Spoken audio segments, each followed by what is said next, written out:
देवाच्या प्रिय लोकांनो, आत्मिक जागृती म्हणजे जसं आपलं शरीर हे एक देह आहे आणि आपल्यामध्ये जीव पण आहे आणि आपल्यामध्ये आत्मा पण आहे.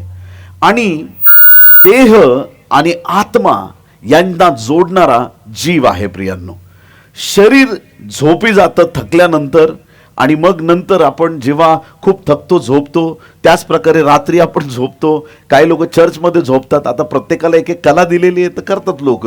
तर कोण कधी झोपल सांगता येत नाही आणि माणसाला झोप फार गरजेची आहे. शरीराला विश्रांती पाहिजे. परंतु कधी कधी मनुष्य आत्मिक जीवनामध्ये झोपी जातो आणि आत्मिक जीवनामध्ये झोपी गेल्यानंतर, आत्मा झोपी गेल्यानंतर माणसाला परमेश्वराच्या राज्यातल्या गोष्टी कळत नाहीत आणि त्याला दिसत नाहीत. देवाच्या प्रिय लोकांनो, आज या रात्री एक महत्वाची गोष्ट आपल्याला समजून घ्यायची आहे की मनुष्य ज्याप्रमाणे झोपी गेल्यानंतर आजूबाजूला काय चाललंय त्याला कळत नाही. मनुष्य झोपी गेल्यानंतर त्याच्या आजूबाजूला कोण आहे त्याला दिसत नाही. आपल्या बाजूला काय घडतंय ते त्याला कळत नाही. आपल्या आजूबाजूची काय परिस्थिती आहे त्याला कळत नाही. असंच आध्यात्मिक जीवनामध्ये जे झोपलेले लोक आहेत त्यांना आध्यात्मिक क्षेत्रात काय घडतंय ते कळत नाही आणि त्यांना दिसत नाही की प्रभू त्यांच्यावर किती प्रेम करत आहे. त्यांना दिसत नाही की देवाने आपल्यावर किती मोठी दया केलेली आहे. त्यांना दिसत नाही की परमेश्वराचं प्रेम किती अगाध आहे. त्यांना दिसत नाही की आमच्या जीवनावरती परमेश्वराने किती महान उपकार केलेले आहेत. परंतु जेव्हा माणसाचे आध्यात्मिक डोळे उघडतात त्याला येशू ख्रिस्ताच्या महान प्रेमाचा अनुभव येतो आणि जीवनाला एक सामर्थ्याचा असा अनुभव प्राप्त होतो. देवाच्या प्रिय लोकांनो, पवित्र शास्त्रामध्ये प्रकटीकरणाच्या पुस्तकात 7 मंडळ्या आहेत आणि त्या 7 मंडळ्यांपैकी एका मंडळीला, अर्थात सार्दिसच्या मंडळीला परमेश्वराने फार खडसावून काहीतरी सांगितलंय आणि ते वचन काय मी तुमच्यासाठी वाचणार आहे. प्रकटीकरण 3 अध्याय 1 आणि 2 वचन. सार्दिसच्या मंडळीला परमेश्वर काय म्हणत आहे, कान उघडे ठेवून ऐका. प्रकटीकरण 3, 1 आणि 2. सार्दिस येथील मंडळीच्या दूताला लिही, ज्याच्या जवळ देवाचे 7 आत्मे आहेत व 7 तारे आहेत, तो असे म्हणतो, तुझी कृत्ये मला ठाऊक आहेत. तू जिवंत आहेस असे तुझ्याविषयी म्हणतात, पण तू मेलेला आहेस. लोक म्हणतात तू जिवंत आहे. सार्दिसची मंडळी, तुला वाटतंय तू जिवंत आहे पण तू मेलेली आहे असं परमेश्वर सार्दिसच्या मंडळीला म्हणत आहे. आणि दुसरं वचन पहा, जागृत हो आणि जे मरणाच्या पंथास लागले आहे ते सावरून धर, कारण तुझी कृत्ये माझ्या देवाच्या दृष्टीने पूर्ण अशी माझ्या पाहण्यात आली नाहीत. परमेश्वर सार्दिसच्या मंडळीला जागृत होण्यासाठी सांगत आहे. आणि म्हणून देवाच्या प्रिय लोकांनो, मंडळी जागृत असणं खूप गरजेचं आहे. जर मंडळीमध्ये आपल्याला महान काम बघायचंय, जर मंडळीमध्ये देवाचं काम आपल्याला बघायचं आहे, जर आपल्याला विश्वासणाऱ्यांच्या जीवनामध्ये परमेश्वराचं महान सामर्थ्य पाहायचं आहे, तर आध्यात्मिक जीवनात आपल्याला जागृत होणं गरजेचं आहे. परमेश्वराचं वचन आहे आणि ते वचन काय आहे की परमेश्वर त्याच्या दासाला लागेल ते झोपेतही देतो. आणि ख्रिस्ती लोकांना वाटतं की देव काय नाही, सगळं झोपेतच देतो म्हणून अख्खा समाज झोपी गेलेला आहे. आम्हाला जागृतीची गरज आहे. आम्हाला आमच्या समाजामध्ये जागृतीची गरज आहे. आम्हाला डोळे बंद करून नाही चालायचंय. आम्हाला देवाच्या आत्म्याच्या सामर्थ्याने चालायचंय. आमचा देव जागृत आहे. आमच्या परमेश्वराला, इस्रायलाच्या रक्षकाला झोप लागत नाही. तो कधीही डुलकी घेत नाही. त्याचे नेत्र सतत आमच्याकडे लागलेले आहेत. तुमचा देव जागृत आहे, तुम्ही पण जागृत असणं गरजेचं आहे. आणि म्हणून सार्दिसच्या मंडळीला देवाचं वचन आहे की तुम्ही जागृत व्हा आणि तुम्ही झोपेतून जागे व्हा आणि परमेश्वराचं गौरव करा. देवाच्या प्रिय लोकांनो, ज्या वेळेस येशू ख्रिस्त गेतशेमाने बागेमध्ये होता आणि कशासाठी गेला होता? लोक बागेत फिरायला जातात, पण येशू कशासाठी गेला होता? प्रार्थनेसाठी. डोंगरावरती येशू प्रार्थनेला जायचा, त्या ठिकाणी बागेमध्ये तो प्रार्थनेला जायचा. आणि ज्या वेळेस येशू ख्रिस्त गेतशेमाने बागेमध्ये वधस्तंभावर जाण्याच्या आदल्या रात्री तो प्रार्थनेसाठी गेला. शिष्यांना सांगितलं त्याने, जागे राहा, प्रार्थना करा. पण शिष्य काय? झोपाच काढत होते. आणि प्रभू गुडघ्यावर येऊन कळकळून पित्याकडे प्रार्थना करतोय, होईल तर हा प्याला टळून जाऊ दे, रक्ताचे थेंब पडावेत असा घाम त्याला येत आहे. आणि खूप रडून कळकळून विवळ होऊन येशू प्रार्थना करत आहे. आणि त्या प्रार्थनेचा सिरियसनेस किंवा त्याचं गांभीर्य शिष्यांना कळत नव्हतं आणि शिष्य वारंवार झोपी जात होते. मत्तई 26 अध्याय 40-41 वचन या ठिकाणी काय सांगतं पहा. मग तो शिष्यांकडे आला आणि ते झोपी गेले आहेत असे पाहून पेत्राला म्हणाला, हे काय, तुमच्याने घटकाभरही माझ्याबरोबर जागवत नाही? तुम्ही परीक्षेत पडू नये म्हणून जागृत राहा व प्रार्थना करा. आत्मा उत्सुक आहे खरा, पण देह अशक्त आहे. जागृत राहायला सांगितलं.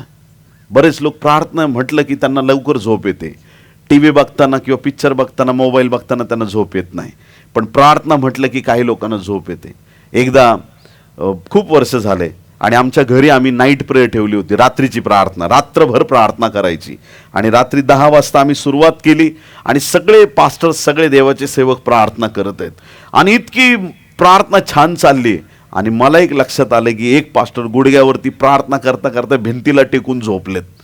आणि मग मी जरा थोडं जवळ गेलो आणि मग मी जरा नीट परीक्षण केलं. ते हळूहळू थोडे घोरायला पण स्टार्ट झालेले आणि मी त्यांना जसा हात लावला, हो धन्यवाद प्रभू, धन्यवाद प्रभू, धन्यवाद प्रभू, असली त्यांनी ॲक्टिंग केली ना, एकदम जबरदस्त. असं दाखवलं की माझं एकदम मन प्रभूमध्ये होतं आणि तुम्ही मला डिस्टर्ब केलं. तर कधी कधी असं मनुष्य होतो की त्याला धार्मिक गोष्टींचा किंवा आध्यात्मिक गोष्टींचा कंटाळा येतो आणि मनुष्य त्या गोष्टींमध्ये रुची घेत नाही आणि मनुष्य अशा ठिकाणामध्ये झोपी जातो की जिथं त्याला झोपलं नाही पाहिजे.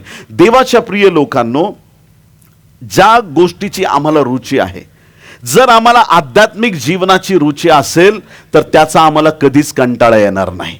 आम्हाला जर खरंच येशूबद्दल प्रेम आहे तर आम्ही त्या प्रेमाखातर नेहमी देवाच्या राज्यात जागृत राहणार. प्रियांनो, आमचं लक्ष प्रभूकडं नेहमी केंद्रित राहणार. आणि परमेश्वराने येशूच्या द्वारे किती अद्भुत काम केलंय. शिष्यांना तो सांगतोय, जागृत राहा, प्रार्थना करा, जागृत राहा. तुम्ही जागे नाही राहू शकत का? 41 वचनात तो स्पष्ट म्हणतो, तुम्ही परीक्षेत पडू नये म्हणून जागृत राहा व प्रार्थना करा.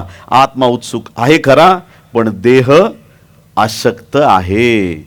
आणि हे वचन चांगले चांगले पैलवान लोक म्हणतात. एखाद्याला म्हटलं उपास कर तर तो म्हणतो देह अशक्त आहे. म्हणजे असं जसं काय पोत्यासारखा झालाय, परंतु तो म्हणतो देह अशक्त आहे. देवाच्या प्रिय लोकांनो, या ठिकाणी हा अशक्तपणा पेत्रामध्ये किंवा त्या शिष्यांमध्ये का आहे? कारण की त्यांना तोपर्यंत सामर्थ्यवान पवित्र आत्मा मिळाला नव्हता. प्रेषित 1:8 मध्ये बायबल सांगतं, पवित्र आत्मा तुम्हावर येईल आणि तुम्हाला सामर्थ्य प्राप्त होईल. देवाच्या प्रिय लोकांनो, पवित्र आत्मा आला तेव्हा शिष्यांना सामर्थ्य प्राप्त झालं. त्यांचा अशक्तपणा निघून गेला. तो आत्मिक जो विकनेस त्यांच्यामध्ये होता, आत्मिक जो अशक्तपणा होता, तो आत्मा देवाचा आल्याच्या नंतर तो निघून गेला आणि ते देवाच्या सामर्थ्याने भरले. आणि म्हणून पुढे संत पौल म्हणतो, जेव्हा मी अशक्त तेव्हाच मी सशक्त आहे. हालेलुया. आता मी कमजोर नाही, कारण मला देवाचा पवित्र आत्मा मिळालेला आहे. ज्याच्याकडे देवाचं वचन आहे, ज्याच्याकडे देवाचा आत्मा आहे, तो व्यक्ती बलवान आणि सामर्थ्यवान आहे. आणि म्हणून ही वचनं जीवनामध्ये स्वतःसाठी बोलू नका की आत्मा माझा, मी एकदम कमजोर आहे किंवा मी शून्य झालेलो आहे. परमेश्वराने त्याची योजना आपल्यासाठी केली आहे आणि आपल्याला आत्मा देण्यात आलेला आहे. आणि पवित्र आत्मा मिळाल्यामुळे आपण आता देवाच्या सानिध्यात आणि सामर्थ्यात भरलेलो आहोत. देवाच्या प्रिय लोकांनो, आणखीन एक वेगळी झोप आहे. आणि ती झोप म्हणजे काय? तर ती झोप म्हणजे जे मनुष्य जेव्हा मृत्यू पावतो, मरण पावतो, त्याला सुद्धा पवित्र शास्त्रामध्ये झोप म्हटलेलं आहे. आता पहा, एदेन बागेमध्ये परमेश्वर देव बापाने हवेची निर्मिती केली. हवा म्हणजे ही आजूबाजूची हवा नाही, एका स्त्रीचं नाव हवा होतं. आणि त्या हवेला कशापासून बनवलं? माती. म्हणजे देवाने अशी दुसरी माती घेतली? नाही नाही नाही नाही, दुसरी माती नाही घेतली. पहिल्यांदा एकदाच माती घेतली आणि मातीपासून कोणाला तयार केलं? आदामाला तयार केलं. देवबापाने दुसरी माती किंवा दुसरा चिखल घेतला नाही. लक्षात ठेवा, कधी विसरू नका. दुसरी माती किंवा दुसरा चिखल घेतला नाही, तर परमेश्वराने असं अलौकिक कार्य केलं की आदामाला गाढ निद्रा लावली. सगळ्यांनी म्हणा गाढ निद्रा. गाढ निद्रा म्हणजे कसं? एकदम गाढ झोपी घातलं. आणि परमेश्वराने पहिली सर्जरी केली, पहिलं ऑपरेशन केलं. आदामाला गाढ निद्रा लावली आणि परमेश्वराने हवेला त्या आदामामधून काढलं. आणि हवा परमेश्वराने तयार केली, स्त्री तयार केली आणि दोघांना त्या एदेन बागेत ठेवलंय. हवा कुठून आली असेल तर ती आदामामधून आली. आणि अगदी अशीच एक स्थिती वधस्तंभावरती आपल्याला पाहायला मिळते. येशू ख्रिस्त क्रूसावरती मारला गेला आणि थेसलोनिकराच्या पत्रामध्ये मृत्यूला निद्रा असं म्हटलेलं आहे. आणि ज्यावेळेस येशू वधस्तंभावरती गाढ निद्रेत आहे, तो आमच्यासाठी मरण पावला. एक शिपाई तिथं होता. आणि येशू खरंच मेलाय का कसं कळणार आपल्याला? कारण की आता संध्याकाळ होत आहे, यांचे डेड बॉडीज खाली उतरवायच्यात, यांची मृत शरीरं वरून खाली घ्यायची आहेत. आणि मग बाकीच्या 2 चोरांचे पाय मोडून टाकले, मारून टाकलं त्यांना. आता येशू खरंच मेलाय का? पाय मोडायची गरज नाही. कुणी म्हणतंय मेलाय, कसं तपासणार? एक भाला घेतला आणि त्याच्या कुशीत भोसकला. जी जखम आदामाला झाली होती तशीच डिक्टो जखम येशू ख्रिस्ताला झाली. कुणी आमेन म्हणणार आहे का? मग काय घडलं त्याच्यामधून? आदामामधून हवा झाली आणि येशूमधून मंडळी झाली. आम्ही ख्रिस्ताची वधू आहोत. आम्ही ख्रिस्तापासून उत्पन्न झालेलो आहोत. त्याच्या निद्रेनंतर एक फार मोठं देवाचं गौरव प्रकट झालं. कितीतरी लोकांना कळत नाही. अरे उत्तम कसं काय? ज्या दिवशी एखादा व्यक्ती मरण पावतो त्याला चांगला दिवस कसं म्हणता येईल? परंतु एक लक्षात ठेवा की येशू क्रूसावर मेला त्या दिवशी आमच्यासाठी एक आनंदाची गोष्ट अशी झाली, येशू मारला गेला आणि आम्हाला जीवन प्राप्त झालं. आम्ही जे देवाच्या राज्यापासून दूर झालो होतो, उत्तम गोष्ट ही घडली की आम्हाला स्वर्गाच्या राज्याचा प्रवेश मिळाला. देवाच्या प्रिय लोकांनो, म्हणून त्या दिवसाला आम्ही उत्तम शुक्रवार म्हणत आहोत. मंडळीचा जन्म ख्रिस्ताच्या वधस्तंभाद्वारे आहे. तुम्हाला कुठेही त्याच्या आधी मंडळीचा उल्लेख आढळणार नाही, कारण मंडळी हे ख्रिस्ताचं शरीर आहे आणि येशू ख्रिस्त मंडळीचं मस्तक आहे. हालेलुया. देवाच्या प्रिय लोकांनो, या ठिकाणी बायबल आपल्याला शिकवतं, मार्क 13:32 आणि 33 वचनामध्ये तिथे सुद्धा येशू ख्रिस्ताने सांगितलेलं आहे. शेवटल्या काळाबद्दल बोलत असताना, शेवटच्या काळात काय घडणार आहे हे सांगत असताना, किती गोष्टी घडतील, काय घडतील, येशूचं येणं होईल आणि ती घटका तो समय कोणाला ठाऊक नाही. पण तुम्ही एक काम करा, 33 वचन, सावध असा, जागृत रहा व प्रार्थना करा. हालेलुया. जागृत रहा व प्रार्थना करा. जागृत रहा व प्रार्थना करा. काही लोक म्हणतात आता काही लगेच येशू येणार नाही, आता काय नाही, अजून 10 वर्षांनी येईल असं वाटतं. नाही, येशू कोणत्याही क्षणी येऊ शकतो. मंडळीने नेहमी जागृत राहिलं पाहिजे. मंडळीने नेहमी तयारीत राहिलं पाहिजे.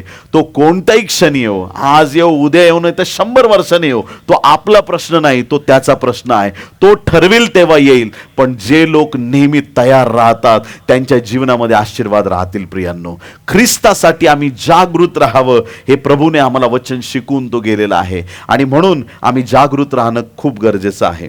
देवाच्या प्रिय लोकांनो, आमची जागरूकता परमेश्वरासाठी त्याची एक महान योजना आहे, किंवा परमेश्वराला आनंद आहे ज्या वेळेस त्याचे लोक जागृत राहतात.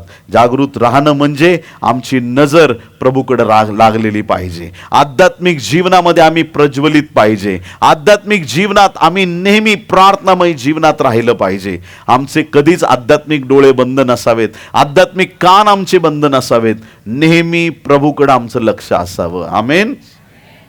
जुन्या करारामध्ये एका सेवकाविषयी लिहिलेला आहे की जो झोपी गेला. का झोपी गेला? खूप दमला होता. वाचू आपण 1 राजे 19 अध्याय 4 ते 8 वचन. तो स्वतः रानात 1 दिवसाची मजल चालून जाऊन एका रतामाच्या झुडपाखाली जाऊन बसला. आपला प्राण जाईल तर बरे असे वाटून तो म्हणाला, हे परमेश्वरा, हा सेवक एली आहे बरं का, तो म्हणाला, हे परमेश्वरा, आता पुरे झाले, माझा अंत कर. मी आपल्या वाड वडिलांहून काही चांगला नाही. तो रतामाच्या झुडपाखाली पडून झोपी गेला. तेव्हा एका दूताने त्याला स्पर्श करून म्हटले, उठ, हे खा. त्याने पाहिले तो निखाऱ्यावर भाजलेली एक भाकर व पाण्याची एक सुरई आपल्या उशाशी ठेवली आहे असे त्याच्या दृष्टीस पडले. तो खाऊन पिऊन पुन्हा झोपी गेला. परमेश्वराचा देवदूत पुन्हा दुसऱ्यांदा त्याच्याकडे आला व त्याला स्पर्श करून म्हणाला, उठ, हे खा, कारण तुला दूरचा खडतर प्रवास करायचा आहे. त्याने उठून ते अन्नपाणी सेवन केले. त्या अन्नाच्या बळावर 40 दिवस व 40 रात्री चालत जाऊन तो देवाचा डोंगर होरेब येथे पोहोचला. आमीन. ऐका, एलिया एक असा सेवक आहे की त्याने एक कॉम्पिटिशन केले. म्हणजे त्याने त्याचे जे वैरी होते त्यांना सांगितलं की बघा कोण आहे की जो अग्नीद्वारे बोलणार आहे. आणि ज्यावेळेस बलामाचे लोक त्या ठिकाणी हरलेले आहेत, एलियाने त्यांचा सगळ्यांचा नाश करून टाकला. आणि मग राणी इजबेल म्हटली की मी ज्या एलियाने माझ्या लोकांना मारलंय त्या एलियाची मी तशीच गत करणार. जो एलिया या बालाच्या अनेक लोकांना, 400 लोकांना तो घाबरला नाही, तो एलिया एका राणीच्या धमकीला घाबरला आणि तो पळून गेला. आणि इतका लांब तो पळून गेला स्वतःच्या जीवाचा बचाव करण्यासाठी. तो इतका धावत पळत गेला आणि रताम म्हणजे एक प्रकारचं झुडूप आहे, त्या झुडपाखाली जाऊन त्या ठिकाणी तो विश्रांती घेत होता. तिथं बसला, त्याला तिथं झोप लागली कारण तो खूप दमला होता. तो दमलेल्या स्थितीमध्ये असताना परमेश्वराने आपला दूत त्या एलियाकडे पाठवला. एक गोष्ट नेहमी लक्षात ठेवा, ज्या वेळेस तुमची शक्ती संपेल तुमचा देव तुमच्या मदतीला धावून आल्याशिवाय राहणार नाही. एलिया रानावनात एकटा पडलेला आहे. त्याला असं वाटत आहे माझ्याबरोबर कुणी नाही. आणि ज्या दिवशी तुम्हाला वाटतं तुमच्याबरोबर कुणी नाही, लक्षात ठेवा तुमचा देव तुमच्या बरोबर आहे, तुमचा प्रभू तुमच्या बरोबर आहे. तुमच्या एकाकीपणामध्ये तुमचा परमेश्वर तुम्हाला कधीही सोडणार नाही. तुमची जन्म देणारी आई कदाचित तुम्हाला विसरेल. विसरू शकते का? आई बाळाला विसरू शकते का? कधीच विसरू शकत नाही. कोणतीच आई आपल्या बाळाला कधीच विसरू शकत नाही. इम्पॉसिबल, शक्यच नाही.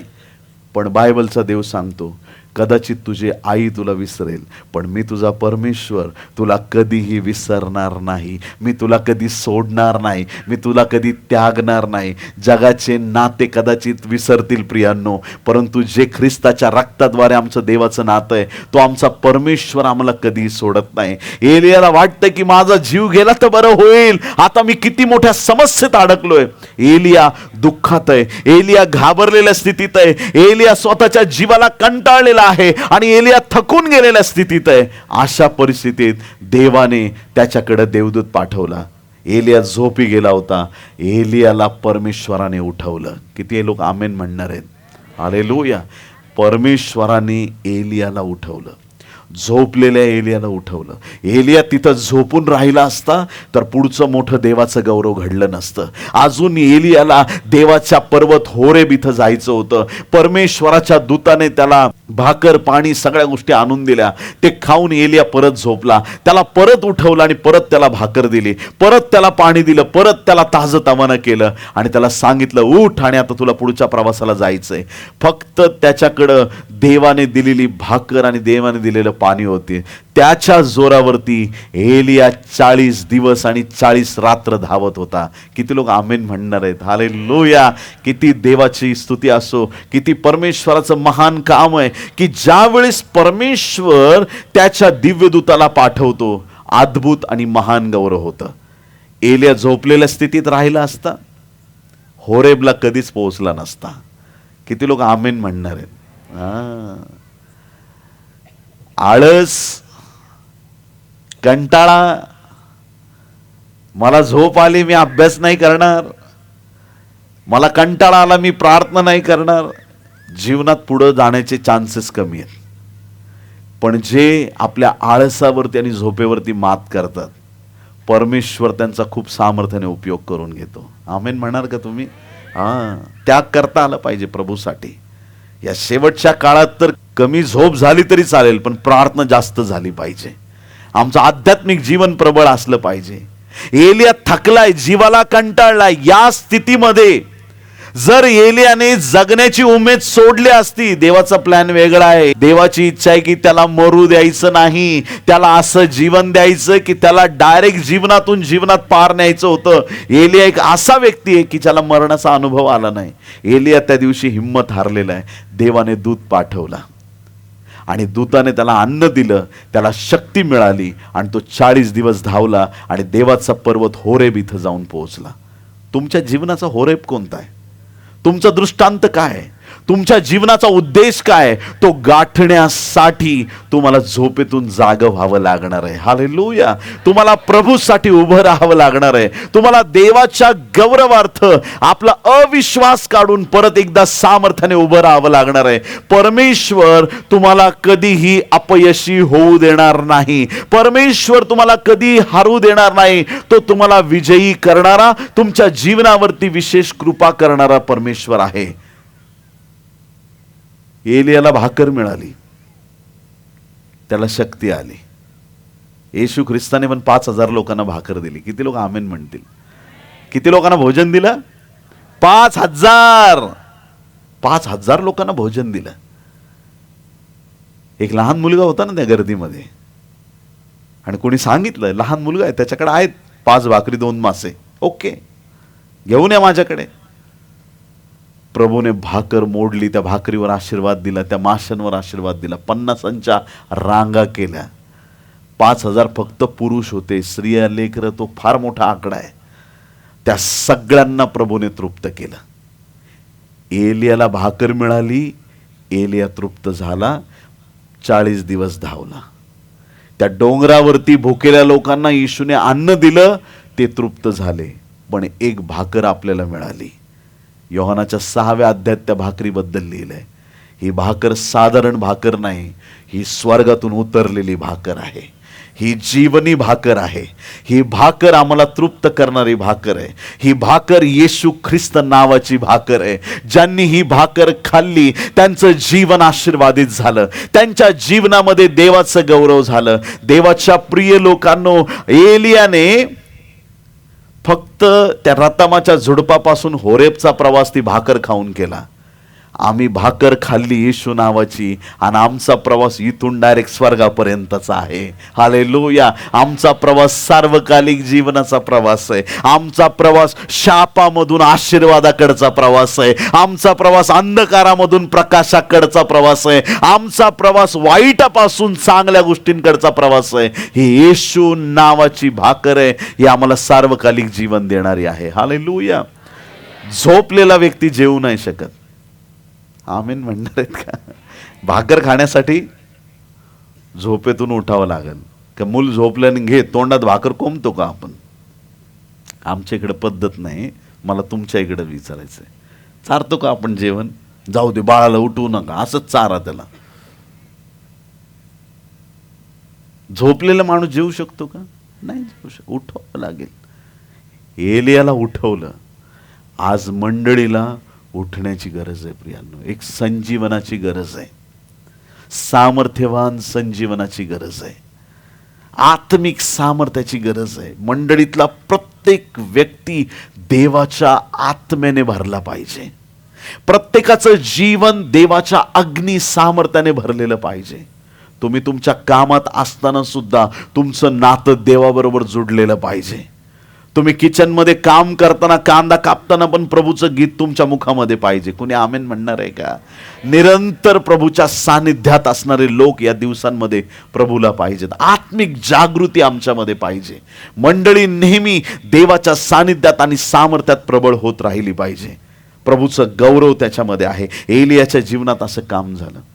एलिया झोपेतून उठला आणि परमेश्वराने त्याला होरेबला नेलं. नवीन करारात अजून एक सेवक आहे, तो बऱ्याच वेळा झोपायचा. प्रार्थनेत पण झोपला आणि एकदा जेलमध्ये त्याला टाकलं, तिथं पण झोपला. पाहू आपण, बघा प्रेषित याचा 12वा अध्याय 6 ते 9 वचन. प्रेषित 12, 6 ते 9. हेरोद त्याला बाहेर आणणार होता. त्या रात्री 2 बेड्या घातलेला असा पेत्र 2 शिपायांमध्ये निजला होता आणि पहारेकरी दरवाजा पुढे तुरुंगाचा पहारा करत होते. म्हणजे पेत्र जेलमध्ये आणि 2 बाजूला 2 शिपाई त्याच्या बाजूला झोपवलेत. मध्ये त्याला घेतलाय म्हणजे कुठं पळून जाऊ नये. बघा, तेव्हा पहा प्रभूचा दूत त्याच्याजवळ उभा राहिला. एलियाजवळ जसा आला होता ना तसाच देवदूत पेत्राजवळ आला. आणि काय झालं, आणि खोलीत उजेड चकाकला.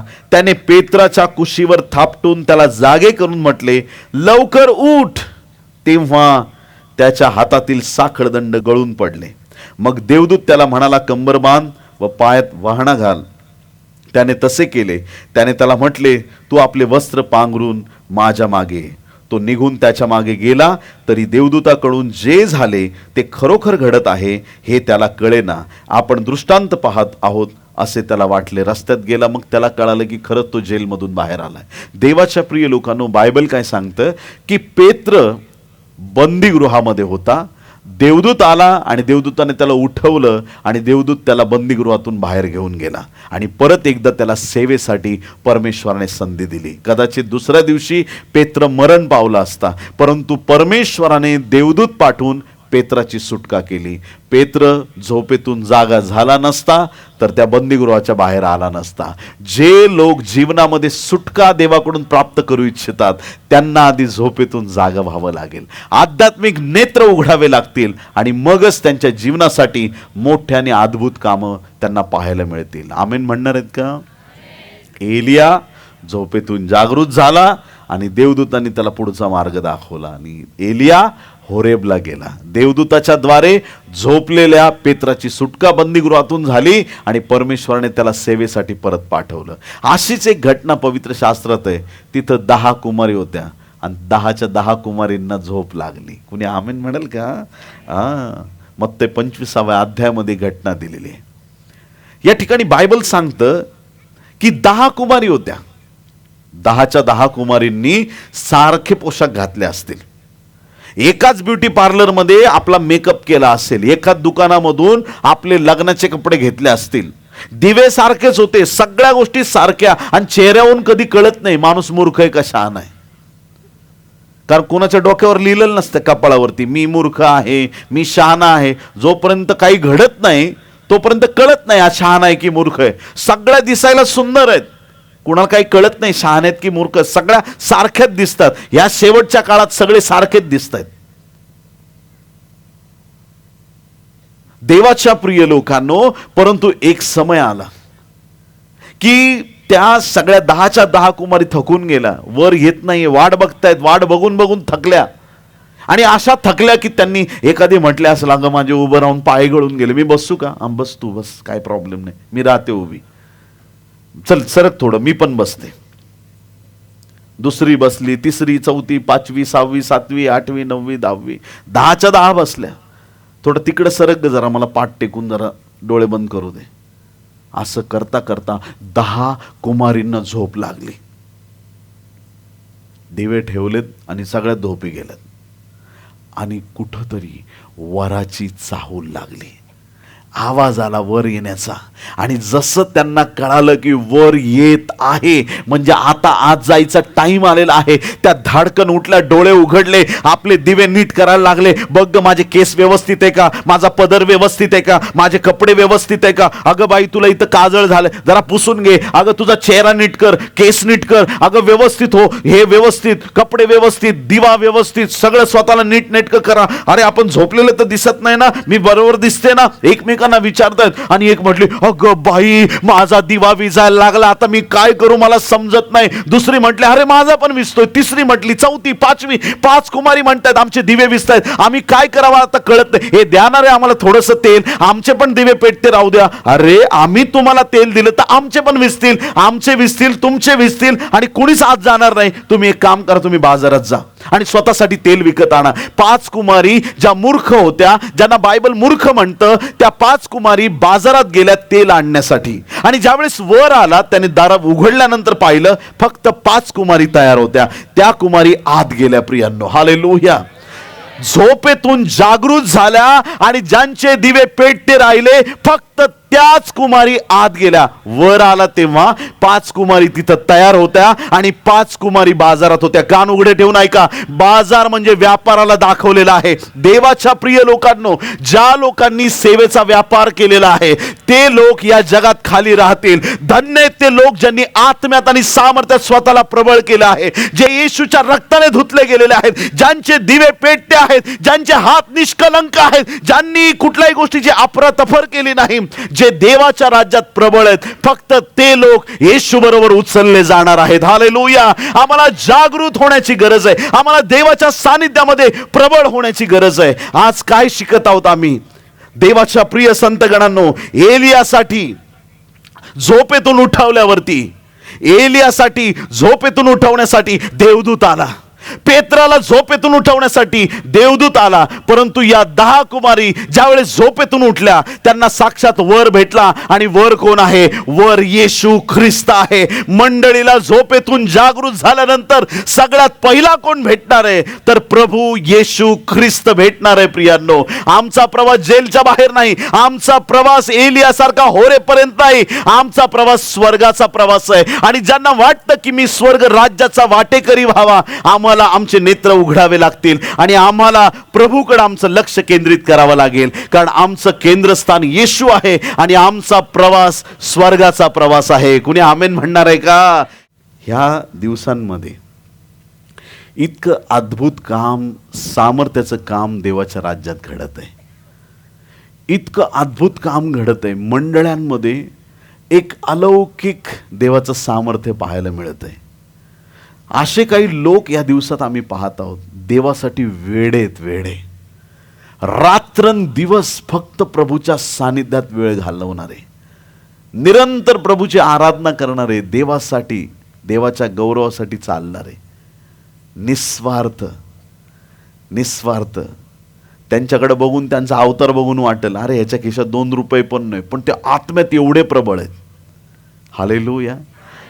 जगात काही मिळो न मिळो, आमचा अवतार कसाही असला तरी, लोक आम्हाला गरीब समजले तरी, स्वर्गात आम्ही धनवान आहोत. आमचे खिसे रिकामे असले तरी स्वर्गात आमच्यासाठी फार मोठी संपत्ती आहे. आम्ही धनवानांहून धनवान आहेत, कारण आमची संपत्ती जगात तुम्हाला कमी दिसेल. आमची घरं या जगात लहान दिसतील, पण फार मोठा राजवाडा, राजमहाल आमच्यासाठी स्वर्गात आहे. मोठे आशीर्वाद आमच्यासाठी स्वर्गात आहेत. अलौकिक गोष्टी आमच्यासाठी स्वर्गामध्ये आहेत. प्रियांनो, आम्हाला आत्मिक जागृतीची गरज आहे. आणि झोपेतून कोण उठतं माहिती आहे का? जो खरंच झोपलाय तो उठतो झोपेमधून. आणि जे लोक झोपण्याचं नाटक करतात ना, ढोंग करतात, झोपण्याची ॲक्टिंग, त्याला किती धक्के द्या, तो उठणारच नाही. जे खरे झोपलेत ते उठतील. प्रियांनो, आमचे आत्मिक नेत्र आज उघडणं गरजेचं आहे. आज आमची आत्मिक दृष्टी उघडणं गरजेचं आहे. आजच्या पूर्ण वचनाचा सारांश काय आहे? आत्मिक रीतीनं आम्हाला जागृत झालं पाहिजे. आत्मिक रीतीनं जागृत होणं म्हणजे प्रार्थना जीवनात आम्हाला प्रबळ व्हायचं आहे. स्तुती आराधनेत आणि देवाच्या वचनात आम्हाला प्रबळ व्हायचं आहे. प्रभूच्या सानिध्यात आम्हाला प्रबळ व्हायचं आहे. जगाच्या दृष्टीने यश म्हणजे काय? अरे बापरे, त्यांनी घर बांधलं, काय यशस्वी झाला, त्याला यश म्हणत नाहीत. त्यांनी गाडी घेतली, यशस्वी झाला. त्याने मोठं शिक्षण केलं, यशस्वी झाला, त्याला यशस्वी म्हणत नाहीत.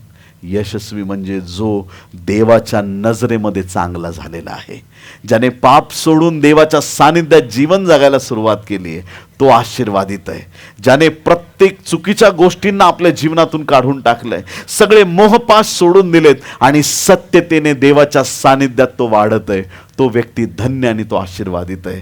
त्याला संपत्तीच्या मागे जावं लागत नाही, आशीर्वाद त्याच्या मागे चालून येतात. प्रियांनो, त्याला कुठल्या गोष्टीची वाण पडत नाही, परमेश्वर त्याची काळजी घेतो. देवाच्या प्रिय लोकांनो, आज प्रभूचं वचन आपल्यासाठी आहे. एलिया झोपेतून उठला आणि परमेश्वराने त्याला होरेबला नेलं.